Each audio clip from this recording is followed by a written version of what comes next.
قادر مقلكلي. والله يا عم يعني بحكم كرمك وضيافتك لمطعمنيش قررت أحدد موعد العرس. رجال، أنا كنت واثق إنه معي رجال. قل من قمة أخلاق. هي سجل عندك المهر. حلو. المهر يا عم قلنا 4 مليون، سددتوا 100. سددتوا 100، كم الباقي؟ باقي 6 مليون. أوف.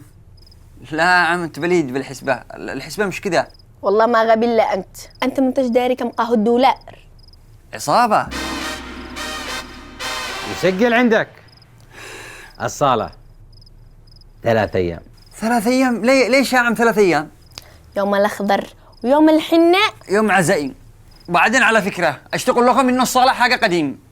ما هو والله ما عرس إلا بصالة ولا حرام وطلاق ما أدخل لك بيت. الموضوع قد في به حرام وطلاق. اقطب.